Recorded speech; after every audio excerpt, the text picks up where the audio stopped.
11 कक्षा 6 मानसिक कष्ट और उनका निवारण। कष्ट मतलब पीड़ा, मानसिक दिमाग, मन या दिमाग। प्रस्तुत अध्याय में मानसिक थकान का वर्णन किया गया है। कई बार अपनी मानसिक थकान का ध्यान नहीं रखते हैं, इसके परिणाम गंभीर होते हैं। हम अपने मानसिक स्वास्थ्य का ध्यान रखना चाहिए, हमें अपने मानसिक स्वास्थ्य का ध्यान रखना चाहिए। मानसिक स्वास्थ्य मतलब मानसिक थकान का यही है कि कोई चिंता है, कोई परेशानी है, सिर में दर्द हो गया, या मतलब बहुत ज़्यादा एग्जॉस्टेड से हो गए हैं हम, तो समझिए हमारे मानसिक स्वास्थ्य में कोई दिक्कत आ रही है। कई हमारा शरीर नहीं थकता, कई बार दिमाग थक जाता है। और कुछ लोगों का ऐसा होता है जैसे उम्र बढ़ने पर कुछ लोगों का दिमाग थक जाता है, शरीर बढ़िया रहता है। किसी किसी के साथ उल्टा होता है कि शरीर थक जाता है, दिमाग बढ़िया रहता है। क्या आप मन ही मन दुखी रहते हैं? क्या अंदर ही अंदर भुने जा रहे हैं? कोई आंतरिक दुख, पीड़ा या अंतर वेदना आपको व्यथित पीड़ित कर रही है? कोई दुर्मनीय विषम मानसिक व्यथा आपको व्यथित रखती है? और यदि आप दुखी हैं, पीड़ा, कसक, वेदना, आंतरिक हाहाकार से विहल रहते हैं, विहल मतलब परेशान, आंतरिक हाहाकार मन के अंदर शोरगुल, मन के अंदर शोरगुल एक तरह से यह है कि अंदर ही अंदर कुछ ऊहापोह चल रही है, तो आपको सावधान हो जाना चाहिए। इसका तात्पर्य यह है कि आप पर कोई गंभीर और स्थायी मानसिक कष्ट आने वाला है। इस स्थिति से जितना शीघ्रता से हो छुटकारा प्राप्त कीजिए। यदि आप अंदर ही अंदर सोचते रहेंगे, चिढ़ते रहेंगे, जलते भुनते रहेंगे, कि कई बार क्या होता है कि पैसिव अग्रेसिव होता है इंसान बहुत से। पैसिव अग्रेसिव के सामने तो कुछ कह नहीं पा रहे, पर अंदर ही अंदर खिलस रहे हैं। और किसी किसी को ये होता है कि बहुत गुस्सा आता है, कुछ भी जो मुंह में आया बोल दिया। तो ये सब मानसिक परेशानी के कारण होते हैं। मानसिक दुख का कारण गुप्त मन में कुटु स्मृतियाँ, भावी आशंका को सेजना और विपरीत विचार रखकर निरंतर उन्हें पोसते जाना है। क्या है कि गुप्त मन, अंदर कुछ पुरानी यादें हमारे अंदर रहती हैं जो कि कटु हुई हैं, कुछ बुरी यादें हमारे अंदर हैं, या भावी आशंका कि ऐसा करूँगा तो ऐसा ना हो जाए, ऐसा करूँगी तो ये ना हो जाए, कहीं वो ना आ जाए, इस तरह का। इन सबको इकट्ठे करते रहना, विपरीत विचारों को मन में पोसते जाना, पालना पोसना, उनको बढ़ावा देते रहना। मानसिक कष्टों के से आक्रांत व्यक्ति अंदर ही अंदर घुलते जाते हैं। ये सब मानसिक कष्ट ही है कि बुरे विचारों को मन में रखना, बेमतलब पैरानॉइड हो जाना, ये ना हो जाए, वो ना हो जाए, और कोई घटना घट गई कभी गलत, कोई कड़वी यादें हैं, उनको मन में ही रखना, उनको भुलाना नहीं। हालांकि अपने हाथ में नहीं होता भुलाना, पर चेष्टा करनी चाहिए, प्रयास करना चाहिए। तो ये ऐसे जिनके मनों में रहते हैं वो अंदर ही अंदर घुलते रहते हैं। ऊपर से हंसते रहने पर भी अंदर से निराशा की काली छाया उन पर पड़ती रहती है। बाहर सामने कोई पूछे क्या हाल है भाई, कहेंगे ठीक हूँ, बिल्कुल ठीक हूँ मैं तो, हाँ हाँ हाँ, हंस के दिखा देंगे। लेकिन उसके बावजूद भी जो निराशा है, उसकी काली छाया उन पर पड़ी रहती है। जब एकांत में होते हैं तब विशुद्ध होकर होते हैं, अश्रुधारा बहाते हैं, संसार उन्हें अंधकार में निराशापूर्ण प्रतीत होता है। सही बात है ये। दुनिया के सामने कई बार हम कह देते हैं अभी बहुत बढ़िया है, बहुत बढ़िया है, लेकिन मन में यदि कुछ चल रहा होता है तो जैसे ही हम अकेले होते हैं तो हम आंसू बहाते हैं। तो ये सब चीज़ें क्या हैं, ये निराशापूर्ण, मतलब दुनिया जो है अंधकार में निराशापूर्ण प्रतीत होती है। अब क्या करना चाहिए इसके लिए बताते हैं, देखते हैं क्या बताते हैं ये। आप मन में कष्ट पीड़ा लिए फिरते हैं तो मानो अपने साथ भयंकर अत्याचार कर रहे हैं, अपनी महत्वाकांक्षा और उल्लास पानी फेरकर जीवन उजाड़ रहे हैं। अपने मन का भार हल्का कीजिए। मन में गुप्त इच्छाओं, दलित भावनाओं को रखना एक प्रकार के मनोवैज्ञानिक रोगों की सृष्टि करना है। अपने मन में ये सब रखना तो समझिए आपको कोई मानसिक रोग होने वाला है। अभी तो रोग नहीं है, लेकिन धीरे धीरे वो रोग का रूप ले लेता है।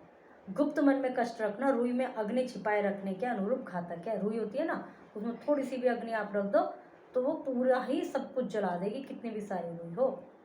तो उसी प्रकार नुकसानदायक है। एकदम तो नहीं जलेगी, पर धीरे धीरे धीरे धीरे जल जाएगा। जैसे आप कूड़ा करकट बाहर नाली में निकाल कर फेंक कर अपने घर को झाड़ते हैं, भुगाड़ते हैं, स्वच्छता करते हैं, वैसे ही अपने मन के रुके हुए दुष्ट विकारों को भी फेंक दीजिए, उन्हें बाहर निकाल दीजिए। निम्न उपायों से आप आंतरिक गंदगी से सहज ही मुक्ति पाकर गुप्त मन को स्वच्छ कर सकते हैं। अपने इष्ट मित्रों की संख्या में वृद्धि कीजिए। इष्ट मित्र मतलब जो अच्छे मित्र हो, नेगेटिव सोच वाले ना हो। आत्मभाव का जितना व्यापक प्रसार होगा उतना ही मन का भार हल्का होगा। जितने ज़्यादा लोगों से आप मिलना जुलना रखेंगे, बातचीत रखेंगे, उतना ही आपका मन का बोझ हल्का होगा। खुलकर बात कीजिए। अपने मन की व्यथा तथा अपनी अनुभूतियाँ सुनाकर मन का भार हल्का कर सकते हैं। तो अपने मन में जो पीड़ा है किसी को बता सकते हैं। अब बहुत से लोग ये भी सोचते हैं भाई किसी को बता दूंगी तो वो सारे मजाक उड़ाएंगे, लेकिन कुछ लोगों का ये तो होता है, जैसे मेरा तो अपना अनुभव यह है कि किसी को बता देती हूँ, किसी को बताया तो बता दे। उस समय जब मन में चल रहा होता है ना, सामने कोई दिख जाए तो उसको तुरंत बता दो। तो अपना अपना वो है। कुछ लोग ये सोचते हैं नहीं कोई सही इंसान देख के ही बताऊंगी मैं तो, या सही इंसान देख के ही बताऊंगा, तो उससे वो मन में सही इंसान तो दुनिया में मिलना मुश्किल है, तो उससे मन ही मन आप उसमें घुलते जाएंगे। तो इसमें भी यही कहा गया है कि मन की जो गंदगी है, कूड़ा करकट है, उसे निकाल कर बाहर फेंक दीजिए। मनुष्य यह चाहता है कि कोई उसकी अंत कथाएं सुने, वही बात आ गई।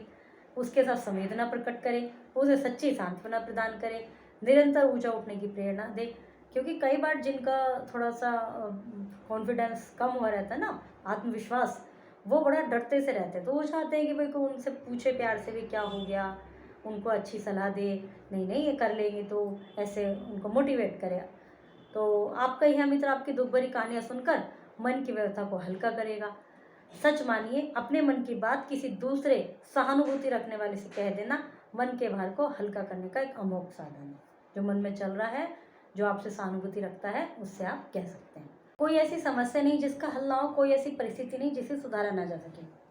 संसार की जटिल से जटिल मानसिक सामाजिक समस्या का कोई ना कोई हल होता है, जिससे जीवन स्थिर रह सकता है और समस्या का निवारण भी हो सकता है।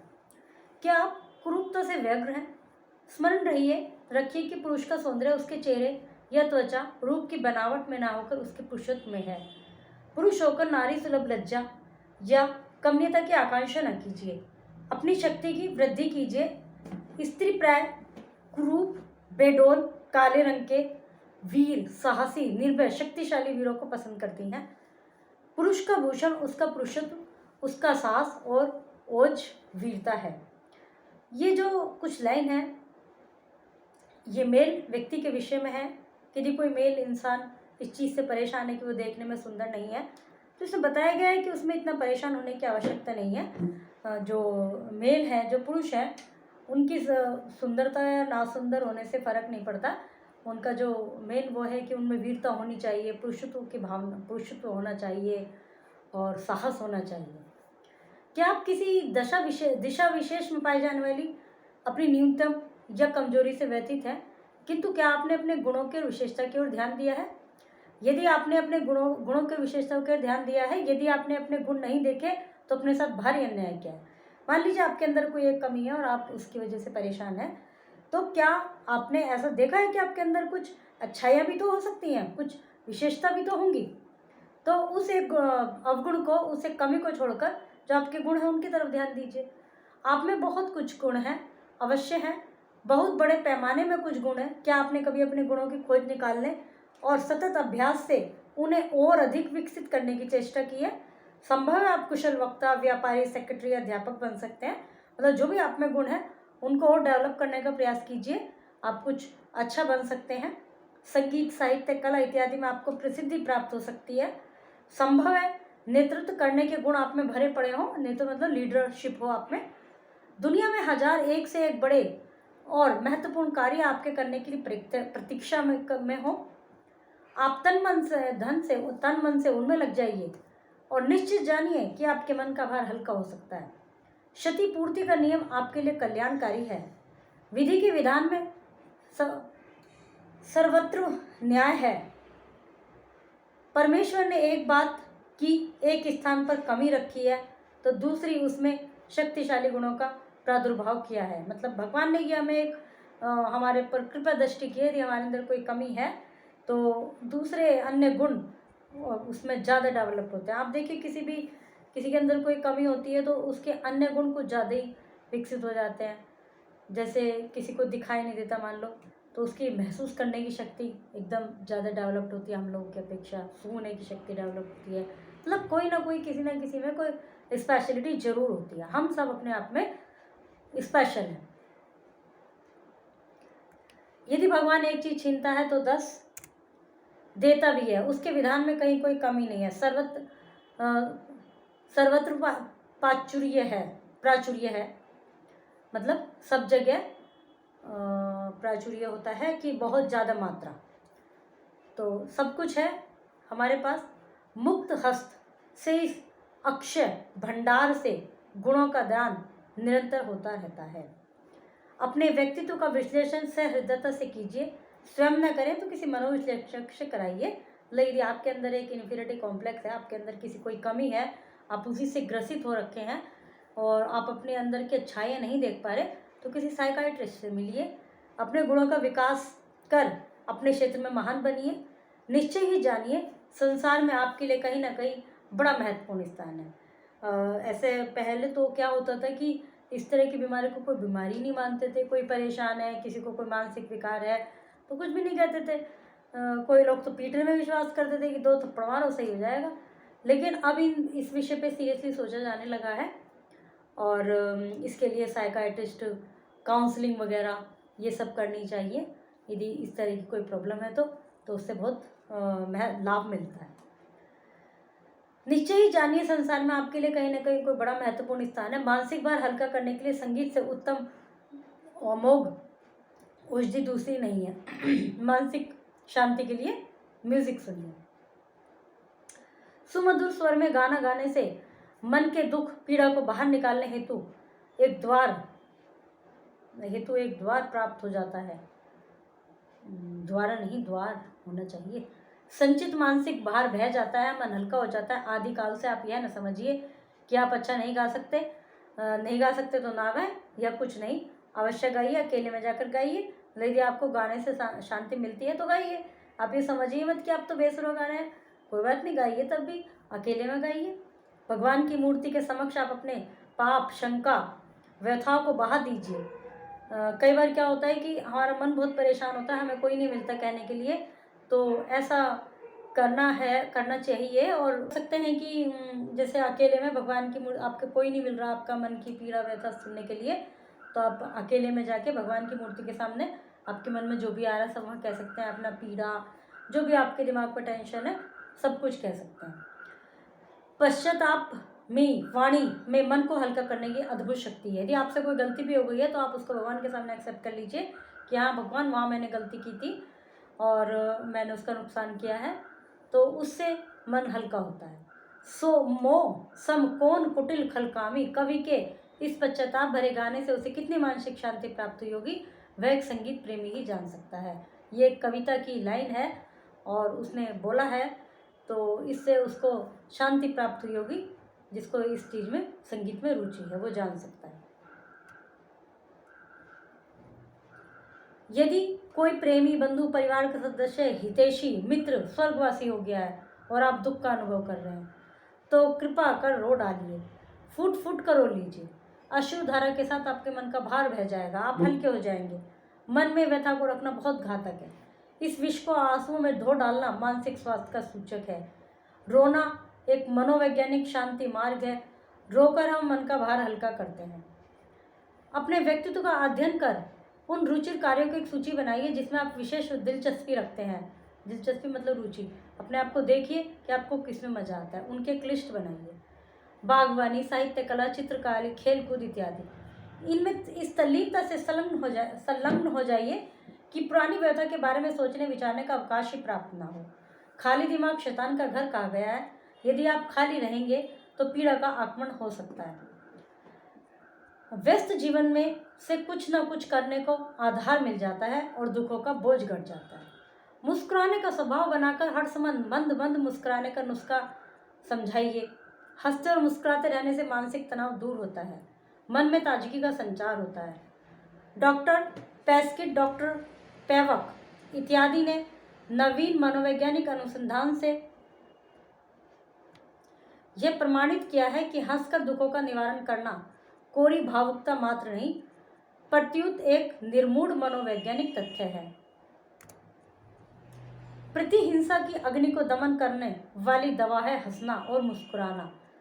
प्रतिहिंसा, किसी के प्रति मतलब किसी ने कुछ गलत करा, हम भी ऐसे करें, उसको दबाने वाली दवा है हंसना।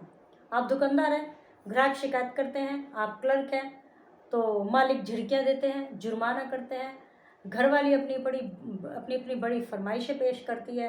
पूरा जो लिखा हुआ है ये मेल कैरेक्टर्स के लिए लिखा हुआ है। तो इन सभी कुटिल मानसिक अवस्थाओं में मुस्कुराने के नुस्खे से काम लीजिए, अर्थात मन को उनके विपरीत संकेतों को से प्रभावित मत होने दीजिए। मतलब यह है कि कोई आपको डांट रहा है और आपकी वाइफ परेशान कर रही है, फरमाइश कर रही है, आपके पास पैसे नहीं है, तो इनका जो प्रभाव पड़ेगा आपके ऊपर, कुप्रभाव, तो उसको हंसकर दूर कीजिए उस प्रभाव को। योगा में भी योग हंसी कराते हैं, हाँ हाँ हाँ हाँ इस तरह से, क्योंकि हंसना एक अच्छी क्रिया है। मंद मुस्कान के द्वारा उत्पन्न स्निग्ध वातावरण से हम अंदर ही अंदर एक ऐसी शीतलता का अनुभव करते हैं जो हमें संसार के प्रकोप से, बाहर के प्रदूषित वातावरण से बचाता है। मंद मुस्कान के द्वारा उत्पन्न स्निग्ध मतलब मंद मुस्कान से जो उसमें लिपटा हुआ, सना हुआ, ये समझ लीजिए, ऐसा वातावरण हो जाता है कि हम अंदर ही अंदर शीतलता का अनुभव करते हैं। एक स्थान पर लिखा है, मैं ऐसा प्रसन्न स्वभाव जो सदैव प्रत्येक वस्तु को अच्छे दृष्टिकोण से देखने का आदि है प्राप्त करना अधिक पसंद करूंगा, बनिस्पत इसके कि 10,000 पाउंड वार्षिक आय की जायदाद का स्वामी बन जाऊं। मतलब वार्षिक आय 10,000 पाउंड है एक तरफ, तो दूसरा ऑप्शन ये है कि हैप्पी, बिल्कुल जो स्वभाव है बहुत खुशनुमा है और दृष्टिकोण बहुत अच्छा है। तो दोनों के कंपैरिजन में मैं ऑप्शन 1 को लेना पसंद करूंगा कि स्वभाव अच्छा हो, पैसा नहीं चाहिए। तोकोफनेर के अनुसार प्रसन्नता प्रत्यक्ष और शीघ्रतम लाभ है। वह अन्य सिक्कों की तरह केवल बैंक का ही सिक्का नहीं वरन प्रत्यक्ष सिक्का है। धन प्रसन्नता का सबसे छोटा साधन है और स्वास्थ्य सबसे अधिक। जो प्रसन्नता का जो सबसे छोटा साधन है, जो आसानी से, मतलब जो जिसकी न्यूनतम कीमत है, वो है धन। धन से प्रसन्नता नहीं आती। और सबसे महत्वपूर्ण क्या है? स्वास्थ्य। प्रसन्न रहने के लिए सबसे जरूरी है स्वास्थ्य और सबसे कम जरूरी है धन। धन जरूरी है बट इतना भी जरूरी नहीं है। ऊपर आपने पाश्चात्य चिकित्सकों तथा विद्वानों के विचार देखे। भारत में भी प्रफुल्लता की शक्ति को स्वीकार किया गया है। भारत के एक चिकित्सक के मतानुसार मुस्कुराना हमारे स्वास्थ्य के लिए आवश्यक है ही, जीवन की कठोरता और संघर्ष को भी कम करता है। देखिए उनके विचार। क्रोध, आशंका, चिंता, डर आदि मानसिक रोग हैं। जिस प्रकार शारीरिक रोगों का हमारे शरीर पर प्रभाव पड़ता है उसी प्रकार मानसिक रोगों का भी प्रभाव पड़ता है। इन रोगों की दवा है ये जो क्रोध, आशंका, चिंता।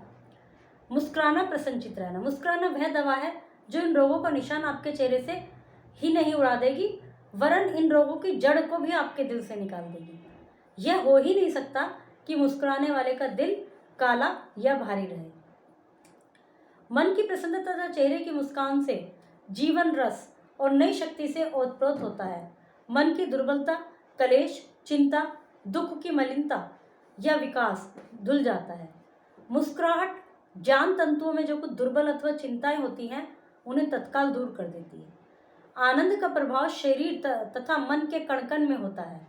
खुशी का जो प्रभाव होता है वो तन और मन दोनों में होता है। जहाँ औषधि लाभ नहीं पहुंचाती, इंजेक्शन, कुनैन या अन्य कृत्रिम दवाई काम नहीं करती, वहाँ हास्य भाव अपना कार्य करता है। इससे मानसिक कष्ट तुरंत दूर हो जाते हैं। यदि आप रोग व्याधि से मुक्त रहना चाहते हैं तो हल्की मुस्कुराहट के स्वभाव को स्थायी बना लीजिए। जो मुस्कुराते हुए जीवन व्यतीत करेगा उसका जीवन उतना ही मधुरता से परिपूर्ण होगा। जब आप पर भीषण परिस्थितियों का आक्रमण हो, रुककर हंस लिया कीजिए। अच्छी हंसी से आपका नैराश्य दूर हो जाएगा। एक अंग्रेज कवित्री ने लिखा है, हंसो और संपूर्ण संसार तुम्हारे साथ हंसेगा, रो किंतु तुम्हारे साथ रोने वाला कोई नहीं मिलेगा। यदि कोई हर समय शिकायतें करता रहता, परेशान रहता, ये हो गया वो हो गया, तो इवन उसके घर के फैमिली मेम्बर भी थोड़ा सा ये सोचेंगे ये तो फिर शुरू हो गई, ये तो फिर अपना इसने तो शुरू कर दिया। तो ऐसा हो जाता है। एक दिन सुन लेगा कोई तुम्हारा दुख, 2 दिन सुन लेगा, फिर तो वो बोर ही हो जाएगा। इसका तो रोज का काम है। और यदि आप हंस रहे हैं, चाहे उस सामने वाले को पता ना हो कि क्यों हंस रहे हैं, लेकिन अनायास उसके चेहरे पर भी हंसी आ जाएगी, तो वो भी आपके पास आके बैठेगा, क्या हुआ भाई, क्यों हंस रहे हो। तो इस तरह से हंसेंगे तो सब हमारे साथ हंसेंगे, लेकिन रोने में कोई हमारे साथ नहीं रोएगा। वास्तव में संसार आपको तभी पसंद करता है जब आप हंसते मुस्कुराते रहें। हंसना सीखे दूध पीने वाला शिशु। जैसी निर्दोष हंसी हंसता है ना, वैसी ही हंसी, मस्ती बिखेरने वाली हंसी, कष्टों को विदा करने वाली अचूक दवा है। हास्य सेवा का आनंद ले, हंसने वाले का संग करे, आनंद में भविष्य को ही अपने कल्पना के नेत्रों के सम्मुख रखें। हास्य केवल निर्दोष हास्य भाव ही आपके दुख दर्द की एक श्रेष्ठ दवा है। निर्दोष हास्य भाव से यहाँ तात्पर्य यह है कि जिसमें कोई किसी के दुख पे हंसना तो अच्छी बात नहीं होती। कोई परेशान, कोई गिर गया, आप हा हा हा करके हंस दिए, वो हो गया दोष हास्य भाव। अच्छी बातों पे हंसो, हंसने योग्य बातों पे हंसो। कोई सीरियस है, कोई परेशान हो रहा है, आप हा हा हंस रहे हैं, तो वो ऐसे हंसी नहीं। सही बातों पे हंसना चाहिए, अंदर से खुशी, वो भी परिस्थिति देखकर। शब्द अर्थ है मानसिक दुख का कारण दोनों ऊपर वाले। अपने इष्ट मित्रों की संख्या में वृद्धि कीजिए। अतिपूर्ति का नियम भी आपके लिए हानिकारक। भाव स्पष्ट कीजिए। अपने व्यक्तित्व में मुस्कुराहट को स्थान देने वाले कोई 5 लाभ बताइए। ऊपर पाठ में आपने पढ़ा मुस्कुराहट के क्या लाभ हैं, बताइए। इसको गद्यांश को पढ़िए और प्रश्न उत्तर दीजिए, पहले मौखिक या फिर लिखित हैं। क्या होगा यदि हम अपने मानसिक स्वास्थ्य का ध्यान नहीं रखते, और क्या होगा यदि हमारे पास इष्ट मित्रों के, अच्छे मित्रों की कमी होगी तो। समानार्थी शब्द लिखिए, पर्यायवाची एक तरह से। वर्ण विच्छेद कीजिए, स्पष्ट कीजिए। निर्दोष हंसी क्या मतलब है इसका, बताइए। इनमें लिखित शब्द व्याकरण की दृष्टि से क्या है। जैसे वक्ता क्या है, कर्ता, कुशल विशेषण, प्रसिद्ध विशेषण, इस तरह से बताना। मानसिक रोगों का संबंध मस्तिष्क से होता है। कुछ रोगों के नाम पता करके लिखिए कि उनका संबंध किससे है। केवल पाठन के लिए विचार विवेक। मनुष्य को अपने जीवन को उन्नत और श्रेष्ठ बनाना ही चरित्र है। मतलब अपने जीवन को उन्नत और सबसे बढ़िया बनाए। समुद्र का खारा जल आकाश में उन्नत हो, अमृत तुल्य जीवनप्रद बनता है। कैसे बनता है? समुद्र का जो खारा जल होता है और वो इवापोरेट होता है सूर्य की रोशनी से, भाप बनकर ऊपर उड़ता है। जब वो ज़्यादा ऊपर हो जाता है, जब बहुत सारे इकट्ठा हो जाता है, मतलब ऊपर जाकर भाप बन जाता है, वो बादल बनते हैं। जब बादल काफ़ी सारा इकट्ठा हो जाता है, उनमें काफ़ी सारा मॉइस्चर इकट्ठा हो जाता है बादलों में, तो वो आपस में टकराते हैं, जिससे बारिश आती है। तो वो जो खारा जल है जिसको हम कोई यूज़ नहीं कर रहे, हम उससे पी नहीं सकते, लेकिन जब वो बारिश बन के ऊपर जा रहा है, इवापोरेट हो रहा है, तो उसके बाद फिर वो बारिश बन के आ रहा है, तो वो बहुत ज़्यादा हमारे लिए यूज़फुल हो जाता है। क्योंकि वर्षा का जल ही एक सबसे ज़्यादा मतलब हमारे लिए पानी का साधन है। परंतु उस स्थिति को पहुंचने के लिए जिस प्रकार सूर्य प्रकाश और उष्णता की आवश्यकता है, इस समुद्र के जल को वहां तक पहुंचने के लिए सूर्य के प्रकाश की आवश्यकता है, सूर्य की गर्मी की आवश्यकता है। वैसे ही मनुष्य के चरित्र को उसको उन्नत बनने के लिए, श्रेष्ठ बनने के लिए ज्ञान और पवित्रता की आवश्यकता है। इन दोनों की प्राप्ति स्वाध्याय से ही होती है। स्वाध्याय मतलब अपना अध्याय करना, अपना अध्ययन करना। वेद में कहा गया, हे अग्निदेव हमें सरल सुपथ से ले जाओ, बुरे रास्ते से नहीं। अग्निदेव से कहा जाता है कि हमें सरल रास्ते से ले जाओ, बेकार गलत रास्ते से मत ले जाओ। केवल ब्रह्मा समाधि नहीं चाहिए, सुपथ चाहिए।